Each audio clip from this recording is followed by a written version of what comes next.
Hey, welcome to the Hour of Power Radio Show. I'm the man behind the glass, and I'm excited to have you here today. So let's start off.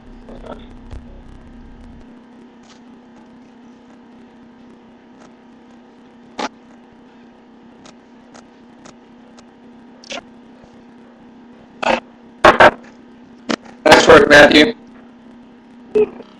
Oh, that was nice. All right. My right is music. My left is right. Yeah. Excellent. So we're excited to be here with you for the next hour. We're going to be drinking and talking about sports and talking about beer and all types of fun stuff. But I think to get this hour started, we're going to talk about superheroes and not really go off on superheroes.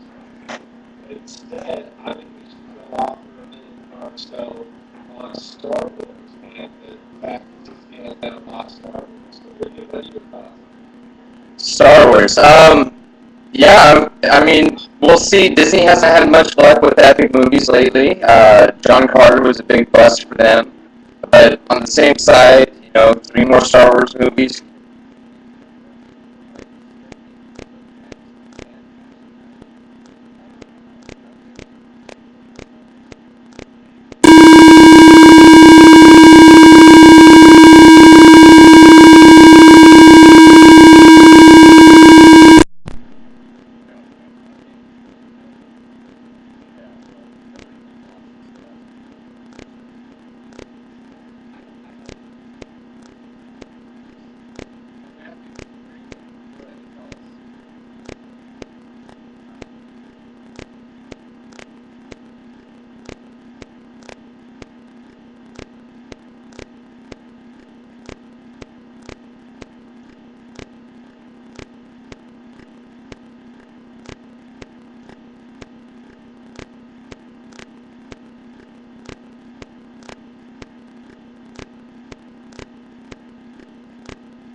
And also, related to Kanye, all of this song was working towards doing this for like 40 years. So I think they have a good hand. I think that Disney knows what they're doing most of the time. Drink. So they know good. Well put. You obviously researched this topic quite a bit. So, yeah, that's fair. Very in depth. Actually, not a Disney geek, so yeah. And the Star Wars geek to top that off. So, So yeah. you had it twofold. Alright, before we get into any big news, we'll run up on some scores that have happened so far today. Right now we've got, and we'll just run through the ranked teams so far. Pittsburgh's beating Notre Dame 20-12 with 10-13 left. Notre Dame just scored, went for 2 and missed it, I believe. Either that or they kicked the extra point and missed. Either way, not happening. West Virginia and TCU are now going to the overtime, tied 31-31. Georgia's beating Mississippi 30-10, 12-18 left in the fourth. Nebraska's losing to MSU 20-24, 10-10 left in the fourth. Texas is beating Texas Tech 31-22, and Louisiana Tech, right, is up on University of Texas San Antonio 34-21, with 2:34 left in the third. Final so far, Stanford blinks Colorado, no surprise there, 48-0. Florida beat Mizzou 14-7, close game. Oklahoma beat Iowa State 35-20. Louisville beat Temple 45-17, and Texas A&M routed Mississippi State 38-13. All right. So Matthew, what do you got for us? We have, the upset of Nebraska going on right now. I think is very interesting. Looks like there's a couple of upsets going on. I was watching the Stanford game for a while, and 48-0, they must have hit the brakes on it. They about 30 to something at like halftime, so that game was just completely one-sided. And then I've had the Notre Dame game on recently. They're kind of switching back and forth between their quarterbacks. Now they have Golson in. And so he's looking to go a bit better than everyone else. But I think that they're struggling as well. So this is a very interesting game. I'm excited for the games tonight. I know that there's some good ones going on. Let's see who Who's our USC? How did Boise State do today? Boise State does not play until 9:30 Central Time tonight, so it'll be 7:30 your time. Oh yeah, and drink. Good call. Alright, let's see. Oh, Notre Dame's got the ball back and on their own 35, so they'll be marching for the potential tying score. Headlines for today. Yankees Mariano Rivera is set to return in 2013. Lakers Steve Nash has a small... How old is that guy? I think he'll be 43. 43. So, yeah. If you think about it, he comes in, he pitches to about 3 batters, and he goes and sits down for... That's true. Yeah, he doesn't have a whole lot of pitches in that arm. The Lakers Steve Nash has a small fracture in his left fibula. We do have a med student here, so John, if you want to go ahead and elaborate a little bit on that. Sure, so the fibula is a small bone in the lower leg. He fractured it at the head of the fibula. As long as it's not necessarily in the joint, in the connection between the fibula and the tibia, he should be okay. That's why they're estimating only a week, because I'm guessing it's a very small fracture, not necessarily in the joint between the two bones. So he should be alright. Excellent. That was way too smart for the show. That would be awesome. Our credibility just went up like fivefold. Yeah, I don't know how much. But no, that's alright. Gotta do what we gotta do. We don't have Well, very external cool. That was speakers. great. That was great news. I was glad to hear that. And Matthew, make sure to talk loudly because people are having trouble hearing you. It could be that I don't have external speakers, and I apologize about that. So, other headlines, Des Bryant of the Cowboys gets permission to be out late. The fact that that's a headline is saddening. There's optimism in the NHL labor talks is that they're supposed to resume today. Suspended Bartolo Colon for performance-enhancing drugs, and the A's agreed to a 1-year deal. I don't know what that one is. Nobody cares about soccer. And Chinese team closing in on gaining master spot. What do you do? I know this one is. The FIS is some kind of ski organization. Oh, okay. All right. Let me get into that a little bit, because I got a lot to say, probably for kids. Drink. They just recently canceled the Winter Classic, which I was very upset about. Right. I thought that NHL, or that NBC was going to jump in, and they were going to say, hey, the Winter Classic brings NBC a buttload of money, and we want that game to be played until you figure this out, because NBC was the one network that stood behind the NHL after the last lockout. No one else wanted to touch them. NBC stood behind them, and I thought they were going to step in and say, you get this worked out because we want our name. And it looks like NBC's not doing that, and I think that's a big blow to the NHL. I think that's a big blow to the season. I think Jared Beckman is a complete idiot, and he should not be able to be in public anymore without being booed. Oh, completely agree. And I mean, everyone complains about the commissioner of their sports, but I don't think any of them have a right to, except for Drink. hockey and maybe baseball, just because Bud Selig is still living like it's the 70s. I'm good. Usually. But even Bud Selig, he's put the time. I mean, adding that extra wild card team has been a huge help for baseball. It was a big deal this year. It was a big deal. My Braves got screwed by it, but yes, it was a big deal. John informed me that the FIS is a skiing organization, probably something that stands for like International Free Skiing or something. Federation of International Skiing. Yeah, it's probably something Swiss, who knows. Anyways, they rejected Lindsey Vohn's request to race against a man, so apparently the racers are still sexist bigots. It's golf, it's Oh, well, yeah, of course. But hey, I guess to finally let women in, so that was nice of them, I suppose. Alright, let's go ahead. The NFL is almost officially halfway over. They will be over halfway this week, and you and me both did a little bit of prognosticating at the beginning of the season. You took the NFC, I took the AFC.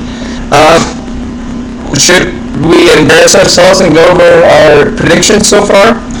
I am always for embarrassing ourselves. Alright, let's do it. But before we do, drink. Pull up our rankings. Alright, I've got both of ours up right now actually, so we'll start with the AFC. We'll do the AFC West. The AFC East. Wow, that's a typo there.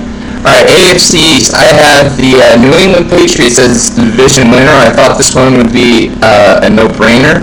Unfortunately, it actually hasn't come to that so far, but I say that with kind of a wink on my face because I'm very happy that it hasn't come to that. As you and I both know, I'm a very anti-patriot. I think they're a bunch of douchebags, to say the least. Arrogant assholes. Yes, arrogant assholes is a good way to put it. I see that Kim's not home today. It's literally the devil. Yeah. Belichick resembles a striking resemblance to the Sith Lord in Star Wars. See, we're going for full circle here. Wow. Alright, so anyways, New England's... What's that? I mean, I didn't know that. So New England's only up a half game right now. They're at 5-3, where Miami is at 4-3. I picked the runner-up to be the Bills. The Bills are right now 3-4, a full game behind Miami for the second place spot. So not too bad there. Then I have the Jets being in third place. Thank you. They're 3-5, not looking good for that one. And then of course I had Miami bringing up the rear, but I did have Miami with a 5-10 or 5-11 record, so I wasn't too far off. But I think my Bills prediction of 9-7 is not going to go too well. All right, so Matthew, you had we'll start with you with the NFC East. You had the Giants winning the division. That one is still looking good. Congratulations, drink. You had Philadelphia being in second place, and that's the thing about this division is it's pretty bottled up right now. We've got the Giants at 6-2, and Dallas and Philly are tied at 3-4, and Washington's bringing up the rear, but only a half game behind the other two. So it's this division has been really close, and it's been very interesting. While they haven't looked as strong as they have in the past, it is still a strong division, and they're very good playing against each other. You know, any given day, I can see the Redskins beating the Giants. I can see any of these teams beating any of the other teams. So I just think that this division is just so interesting and has so much involved with it. I think it's one of the most interesting divisions in football. yes, very true. All right, good call. Now we'll go to the AFC North. I had the Ravens winning this division. They are, in fact, winning it as we speak. They're up by a game over Pittsburgh, who was my second place, followed by Cincinnati, then Cleveland. So I got this division was pretty easy to foresee. Obviously, the Browns are going to be one of the worst teams. What's that? It's been kind of the same way for the past few years. Yeah, Cincinnati did good last year, but it seems to always be the Ravens, the Steelers, either 1 and 2. Then Cincinnati is normally 3. And the Browns are, of course, in last place, and I don't think anything's going to be different this year. That's true. Notre Dame just threw a big interception in the end zone with 4 minutes to go. Oh my god. What a bunch of schmucks. Wow. Alright, now we can make fun of Matthew. We're going to go to the NFC South, where you successfully predicted the Falcons to be the winners of the NFC South. Of course, they're undefeated right now. They're playing my Cowboys this week, who your boy Rob Ryan predicts Dallas is going to give them their first loss. Dude, they almost lost to the Raiders. Come on. Yeah, it's true. So you never know about this game, but it is in Atlanta. It's not looking good for my Cowboys. However, I was going to say, you never know with the Cowboys because, yeah, they haven't been playing great, but the Falcons have been kind of playing down to their competition. that is true. Dallas may be able to sneak one in there. However, you did have... The Raiders almost beat the Falcons. Come on. What's that? The Raiders almost beat the Falcons. The Raiders did almost beat them. That is Easy, Palmer. But you did have the Saints being in second place, which a 2-5 team is not going to find themselves in second place. I'm sorry, you get that one wrong. The Panthers in third place. The Panthers have won exactly one game to date, so again wrong. And then you underrated the Buccaneers and Josh Freeman. How do you underrate Josh Freeman? Oh, never mind. I'm just going to let that one go. I would have agreed with you on that one. Oh, actually, I did make a little comment here on yours. I said, will Cheyenne will be the next Jim Harbaugh or Steve Spurrier regards to college coaches? So at least I gave him the potential to be a good coach. I will say that for me. All right, we'll take a break from this. We're halfway through. I'm sure that this gets stale for some of our readers. So, Matthew, you got any other insight that you want to talk on? Anything? I just give out medical knowledge. That's what I'm here for. I'm your medical consultant. Actually, John was telling me right before we went on the air about a new drinking game. I know this is pretty early for the drinking segment, but I think the show could use it. What do you think? I think that sounds great. Let's go for it. Alrighty. Alright, yes, I'll take this drink. Okay. Oh yeah. Drink. So, this game's apparently called Vietnam War.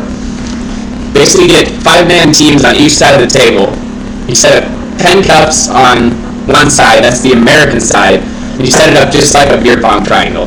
On the other side, you set up 10 cups randomly. You fill each of those cups all the way to the top with beer on the Vietnam side. And the Vietnam team each person gets to shoot into the American side cups, and those cups are taken out, drank, and then replayed in the next round. Now, if the American team, when they shoot and make it in a Vietnam cup, one of the Vietnam players has to drink the entire cup of beer, and it's not replaced. So essentially, the American team never loses unless you start at like 2 a.m. playing this game when everyone's already drunk. But there's always a risk though involved. If you play with a crappy American team, you could end up drinking like 3 to 5 beers, whereas on the Vietnam side, you're guaranteed 2, but no more. So it provides a little variation rather than beer pong, which is apparently all they play here. I'm missing my Beirut. Yes, and it's a fun political game. I mean, you get to go back to the historical annals of American history to one of our least favorite moments, a war that we refuse to acknowledge that we lost for years and years. In fact, have we admitted that we lost the Vietnam War yet? I don't think so. Definitely not in that game. I mean, the Americans always win. I've never played one time where the Americans lose. So yeah, it's I don't know, but John, why don't you talk to us a little bit about the differences between Beirut and the beer pong that you've been playing here, or while you've been in St. Louis? So I mean, it's just like it is back in Idaho. If you see, there's always house rules with beer pong, and you always have the ability to change up the rules and argue with the team that you're about to play and actually make your own rules. Whereas with Beirut, we always had the solidified rules that the ball was always live. You didn't have to worry about heating up and getting on fire, when you made 2 or 3 in a row and all of that business. So I don't know. I think it's less useful. Exactly. I feel like beer pong has no uniformity to it because everyone plays so many different rules, whereas Beirut is consistent. We know how to play that. that is true. And it's more of a manly game. I mean, beer pong is kind of, actually, I don't even know how to put that without offending a vast majority of people. So we'll just say it's the weaker of the 2 games. It's not for manly men. Something like that. There's always Civil War, which is where the whole game is live and full contact is encouraged rather than just allowed. I don't know the exact rules behind that one, but they played that at my house the other night. No, it was bad. That could be pretty fun. Pretty dangerous, but pretty fun. But then again, it may not be that different from seeing by at least during my freshman year, Matthew's senior year, where one girl broke her arm because she got pushed into a fence. I mean, by a guy nonetheless. I mean, there's no sexism on the C of I campus. You want equality? You can have it. Exactly. Here's a shoulder thrust into the fence. How do you like that? All right. Hey, I want to stand up a little for beer pong because that was the game that we played during my bachelor party down in Reno. The one that always has you getting put in the drunk tank at 1 p.m. That was a different. Oh yeah, no, that was it. That was a lot of fun. would have been out in time for late night drinks, so it would have been okay. That's true. You may have been able to hit the super buffet before. I know, I totally agree. So we were down there, it was for a friend's bachelor party, and it was a pretty big room. We were playing beer pong in a hotel room. So like, we didn't have much room. Being able to do like a full contact beer would have been a little bit difficult. Plus, I have to say, I kind of like some of those rules, and I like the heating up and things like that. Those can be interesting. They throw kind of nice curveballs into the game that we played so many times. They can speed up the game a lot, because if you have somebody that's just hitting their shots, I mean, all of a sudden the game's over and the other team only had 1 or 2 shots at throwing the balls. I did play. You want to give everyone a chance to play with balls. Absolutely. They didn't let anyone play those balls, that's for sure. If you got $5, you can do it. Alright, I'm sure we're offending a lot of people, so we'll get back to football real quick. You take a break, are we going to be recording this? Oh, we are recording this, and yes, we will take a quick break so we can change our recordings. We'll be back in about 30 seconds. Thank you.